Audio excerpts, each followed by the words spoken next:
Good afternoon, students. Welcome to the online class of ABR Period College. Welcome to the skill development course, that is dairy technology. See, so far I have completed the first two units. First two units complete అయిపోయినాయి. ఇంకొక remaining 1 unit మాత్రమే మనకి balance ఉంది. So today I'm going to start the third unit start చేద్దాం ఈరోజు. Third unit title ఏంటంటే feed management, dairy management, cleaning and sanitation. So ఇది topic, ఇది title of the third unit. ఏంటో మళ్ళీ చెప్తున్నాను. Feed management, dairy management, cleaning and sanitation, ఇది topic దీంట్లో టైటిల్. సో దీంట్లో ఏంటంటే టోటల్ యూనిట్ అంతా కూడా about feed of the cattle.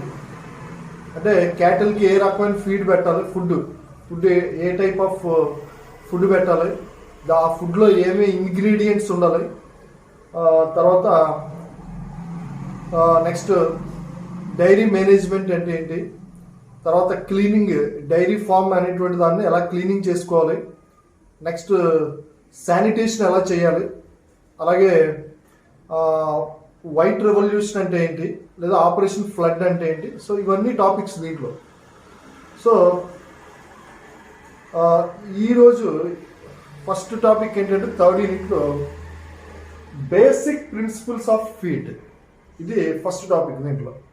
Basic principles of feed అంటే క్యాటిల్కి పెట్టేటువంటి ఫీడ్లో ఏ రకాలైనటువంటి బేసిక్ ఇంగ్రీడియంట్స్ అనేటువంటివి ఉండాలి, ఏ రకాలైనటువంటి ప్రిన్సిపల్స్ని బట్టి.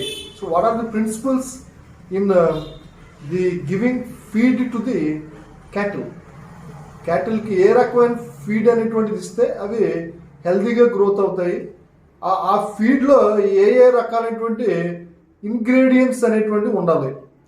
What are the basic requirement of the feed. So ఇది టాపిక్ దీంట్లో. ఫస్ట్ దీంట్లో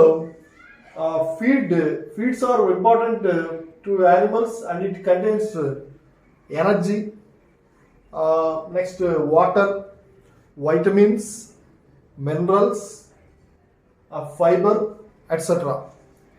సో క్యాటిల్కి పెట్టేటువంటి ఫీడ్లో ఇవన్నీ ఉండాలి. These substances should be found in the feed. తప్పనిసరిగా ఫీడ్లో ఉండాలి ఇవన్నీ. ఏంటది? వాటర్ ఉండాలి, తర్వాత ప్రోటీన్ ఉండాలి, ఫైబర్ ఉండాలి, వైటమిన్స్ ఉండాలి, మినరల్స్ ఉండాలి, సో అలాగే ఎనర్జీ కూడా ఉండాలి దాంట్లో. సో ఇవన్నీ ఉంటేనే అది బ్యాలెన్స్డ్ డైట్ అనేటువంటిది అవుతూ ఉంటుంది cattle.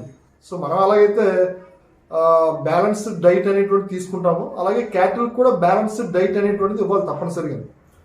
So next, as the caretaker of the cattle, it is responsibility to provide nutritious food.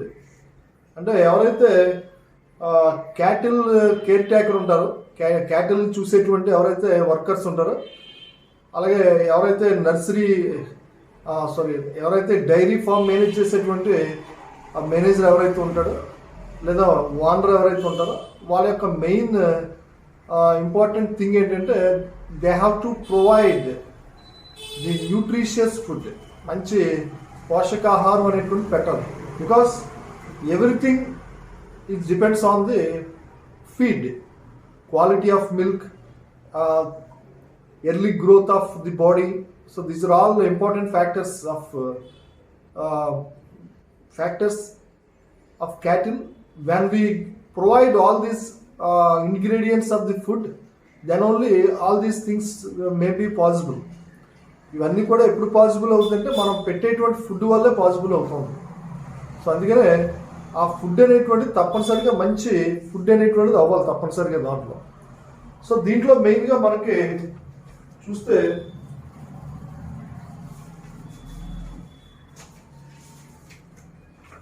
మెయిన్గా దీంట్లో బేసిక్ ప్రిన్సిపల్స్లో చూస్తుంటే ఏమి ఉండాలి అనేటువంటి చూస్తుంటే దాంట్లో మెయిన్గా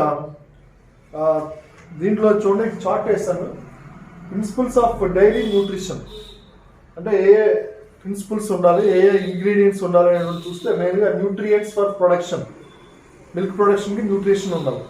అలా న్యూట్రిషన్ ఇన్ ఫీడ్, మినరల్స్ ఉండాలి, తర్వాత వైటమిన్స్ ఉండాలి, next fibre, protein, energy, water, ఇవన్నీ కూడా బేసిక్ రిక్వైర్మెంట్స్ ఫుడ్లో. సో ఒక్కొక్క దాని గురించి చూద్దాం. First water. వాటర్ అనేటువంటిది ఏంటంటే it's very important factor for cattle. Water అనేటువంటిది చాలా ఇంపార్టెంట్. మెయిన్గా ఏంటంటే body of dairy cow is composed of 70 to 75% water. ఏదైనా ఒక కవ్ కానీ బాడీ వెయిట్ చూసామనుకోండి, కవ్ బాడీ చూస్తే దాంట్లో బాడీలో 70 to 75% వెయిట్ వాటరే ఉంటుంది. సో అంత ఇంపార్టెంట్ వాటర్. అలాగే when we observe the milk, that milk contains nearly 87% of water. మనం తాగేటువంటి మిల్క్ ఏదైతే ఉందో, మనం క్యాటిల్ నుంచి ఎక్స్ట్రాక్ట్ చేసేటువంటి మిల్క్ ఏదైతే ఉందో ఆ మిల్క్లో 87% వాటరే ఉంటుంది దాంట్లో. సో అంత ఇంపార్టెంట్ వాటర్ అనేటువంటి. సో అందుకనే water is very important for cattles. Milk production జరగాలన్నా, బాగా వాటి హెల్త్ బాగుండాలన్నా వాటర్ అనేటువంటి తప్పనిసరిగా ఇవ్వాలి. అలాగే it helps in digestion. Water అనేటువంటిది డైజెషన్ ప్రాసెస్ కరెక్ట్గా జరగడానికి హెల్ప్ చేస్తూ ఉంటుంది క్యాటిల్కి. అలాగే న్యూట్రియంట్ ట్రాన్స్ఫర్, అవి తిన్నటువంటి ఫుడ్ ట్రాన్స్ఫర్ అవడానికి హెల్ప్ చేస్తూ ఉంటుంది. అలాగే metabolism and waste removal, metabolic యాక్టివిటీస్కి హెల్ప్ చేస్తూ ఉంటుంది. మెటబాలిక్ యాక్టివిటీస్ అంటే జీవనక్రియలు, అంటే హీట్ అనేది బాడీలోకి రాకుండా కరెక్ట్గా బ్యాలెన్స్ చేయడానికి. అలాగే వేస్ట్ రిమూవల్ అంటే బాడీలోంచి వేస్ట్ అంతా కూడా యూరిన్ రూపంలో బయటకు వెళ్ళడానికి కూడా వాటర్ అనేది చాలా అవసరం.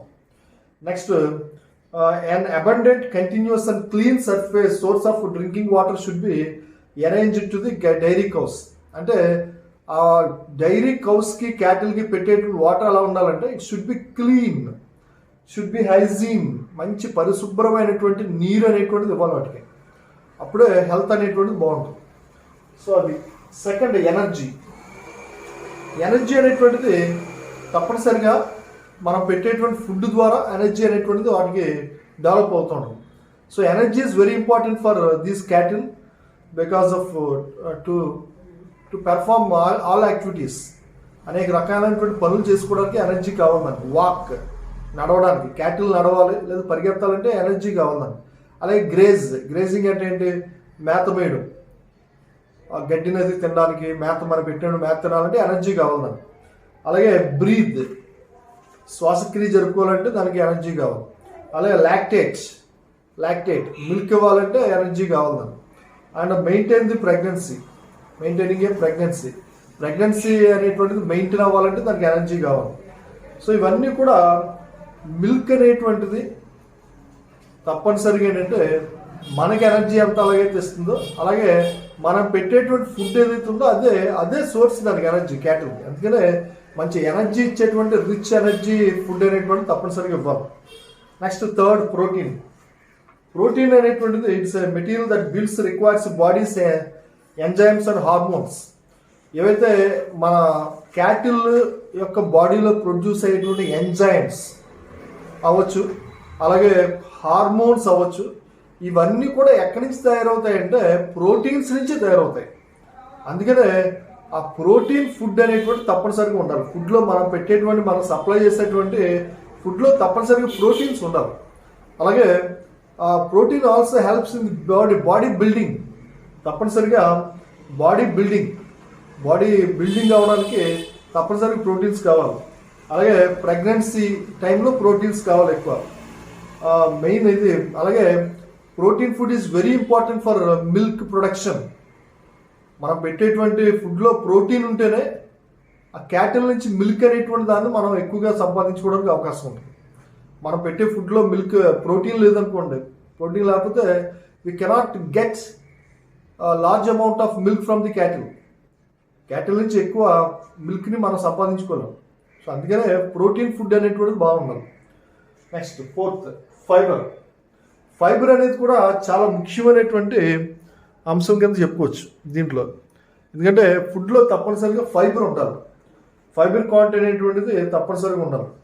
ఎందుకంటే it is very important for easy digestion. Fibre అనేటువంటిది మనం పెట్టేటువంటి పీచు అంటాం కదా, పీచు ఫైబర్, అది ఆహారంలో ఎంత ఎక్కువ ఉంటే అంత త్వరగా ఫుడ్ డైజెస్ట్ అవుద్ది. అంతేకాకుండా వేస్ట్ ఏదైతే ఉందో అన్డైజెస్టెడ్ ఫుడ్ అదంతా కూడా బయటికి ఈజీగా వచ్చేస్తుంది. అందుకనే క్యాటిల్ అవ్వచ్చు లేదా హ్యూమన్ అవ్వచ్చు, తప్పనిసరిగా ఏంటంటే ఎక్కువగా ఫైబర్ ఫుడ్ అనేటువంటిది ఉండాలి. దాంట్లో ఫుడ్లో ఫైబర్ కాంటెంట్ అనేటువంటిది ఉండాలి. అందుకనే ఎక్కువగా ఏంటంటే క్యాటిల్కి రైస్ బ్రాన్ అంటే చూడండి, పొట్టు, ధాన్యం పొట్టు ఉంటుంది కదా అది, తర్వాత గ్రీన్ గ్రాస్, గడ్డి, ఆకుపచ్చని గడ్డి, ఇటువంటి వాటిని తప్పనిసరిగా పెట్టాలి. తౌడు అంటాం కదా, తౌడు, అటువంటి వాటిని పెడితే తొందరగా వాటికి డైజెషన్ అయిపోద్ది, వేస్ట్ అంతా కూడా ఈజీగా బయటకు రావడానికి అవకాశం ఉంటుంది. సో అది. నెక్స్ట్ విటమిన్స్ అనేటువంటివి చాలా ఇంపార్టెంట్. దాంట్లో మనకి రకరకాల విటమిన్స్ ఉంటాయి. విటమిన్ ఏ, డి, ఈ, కే, అలాగే బి కాంప్లెక్స్, సి విటమిన్, ఇలా రకరకాలైనటువంటి విటమిన్స్ మనకి ఎంత అయితే అవసరమో అలాగే క్యాటిల్ కూడా వైటమిన్స్ అనేటువంటివి అంత అవసరమయ్యి. దాని జనరల్గా అంటే 15 వైటమిన్స్ ఆర్ ఎసెన్షియల్ ఫర్ యానిమల్స్లోకి సుమారుగా 15 రకాలైనటువంటి వైటమిన్స్ అనేటువంటివి చాలా అవసరం. మెయిన్గా ఏంటంటే ఇది ప్రొడక్షన్ ఆఫ్ ఎంజైమ్స్ ప్రొడక్షన్ అవ్వడానికి, అలాగే బేసిక్ మెటబాలిక్ యాక్టివిటీస్ అంటే జీవన క్రియలు జరగడానికి, అలాగే బోన్ ఫార్మేషన్ ఎముకలు బాగా దృఢంగా తయారవడానికి, అలాగే మిల్క్ ప్రొడక్షన్ పాల ఉత్పత్తికి, reproduction and disease resistance, reproduction అంటే ఏంటి పిల్లలు కనడానికి, అలాగే డిసీజ్ రెసిస్టెన్స్ వ్యాధి నిరోధక శక్తి అనేటువంటిది బాగా రావడానికి తప్పనిసరిగా వైటమిన్స్ అనేటువంటివి ఉండాలి. అందుకని మనం క్యాటిల్ పెట్టేటువంటి ఫుడ్లో తప్పనిసరిగా మంచి వైటమిన్స్ అనేటువంటివి ఉండాలి. సో అది. నెక్స్ట్ 6th మినరల్స్ అనేటువంటివి అంటే these are inorganic elements. Minerals అనేటువంటి inorganic elements needed for teeth and bone దంతాలు ఏర్పడడానికి క్యాటిల్స్లో, అలాగే ఎముకలు బాగా దృఢంగా తయారవడానికి, ఎంజైమ్స్ బాగా తయారవడానికి, నెర్వ్ డెవలప్ అవడానికి, నెర్వ్ అంటే నాడీ కణాలు తయారవడానికి, కార్టిలేజ్ తయారవడానికి, మృదులాస్థి అంటారు కార్టిలేజ్ అంటే, అలాగే మజిల్ ఫంక్షన్ కండరాలు బాగా బలంగా పనిచేయడానికి, అలాగే మిల్క్ ప్రొడక్షన్ పాల ఉత్పత్తికి, బ్లడ్ కోయాగులేషన్ రక్తం గడ్డగట్టడానికి, వీటన్నిటికీ కూడా మినరల్స్ అనేటువంటి తప్పనిసరిగా అవసరం. జనరల్గా మినరల్స్ ఏంటంటే they are categorized into 2 types, macro minerals and micro minerals అని చెప్పి 2 types డివైడ్ చేస్తారు. మ్యాక్రో మినరల్స్ అంటే ఏంటి, దే ఆర్ వెరీ ఎసెన్షియల్, చాలా ఎక్కువ క్వాంటిటీలో కావాల్సినటువంటి మినరల్స్ని మ్యాక్రో మినరల్స్ అంటారు. లెస్ అమౌంట్ అవసరమయ్యేటువంటి మినరల్స్ని, లెస్ క్వాంటిటీ అవసరమైనటువంటి వాటిని మైక్రో మినరల్స్ అంటారు. మ్యాక్రో మినరల్స్ ఏంటంటే కాల్షియం, అలాగే మెగ్నీషియం, ఇవి చాలా ఎక్కువ అవసరం వాటికి క్యాటిల్కి. మనకు కూడా అంతే సేమ్, కాల్షియం, మెగ్నీషియం ఇటువంటివి చాలా అవసరం. అలాగే మైక్రో మినరల్స్ ఏంటంటే ఐరన్, కాపర్, జింక్, ఇటువంటి వాటిని మైక్రో మినరల్స్ అంటారు. కాల్షియం, ఫాస్ఫరస్ ఇటువంటి వాటినేమో మ్యాక్రో మినరల్స్ అంటారు. ఐరన్, తర్వాత కాపర్, జింక్ ఇలాంటి వాటినేమో మైక్రో మినరల్స్ అంటారు. సో ఇలాగా టోటల్గా మొత్తం ఫుడ్ ప్రిన్సిపల్స్లో, బేసిక్ ప్రిన్సిపల్స్ ఆఫ్ ఫీడ్లో ఇవన్నీ ఉండాలి. వాటర్ ఉండాలి, ఎనర్జీ ఉండాలి, తర్వాత ప్రోటీన్స్ ఉండాలి, ఫైబర్ ఉండాలి, వైటమిన్స్ ఉండాలి, నెక్స్ట్ మినరల్స్ ఉండాలి. ఇవన్నీ ఉంటేనే అది బ్యాలెన్స్డ్ డైట్ అనేటువంటిది అవుతుంది. దీంట్లో ఏ ఒక్కటి లేకపోయినా it should not be called as a balanced diet. So balanced diet should be provide to the cattles for milk production and also for better growth of the body సరిగ్గా ఎదగడానికి, అలాగే better గ్రోత్కి, రిప్రొడక్షన్కి అన్నిటికీ కూడా తప్పనిసరిగా మిల్క్ ప్రొడక్షన్కి అన్నిటికీ కూడా మంచి డైట్ అనేటువంటిది క్యాటిల్కి ఇవ్వాలి దాంట్లో. So this is about the basic principles of feed. ఇది ఫస్ట్ టాపిక్. నెక్స్ట్ టాపిక్ ఇంకొకటి స్టార్ట్ చేస్తాను. Okay, thank you very much and have a good day.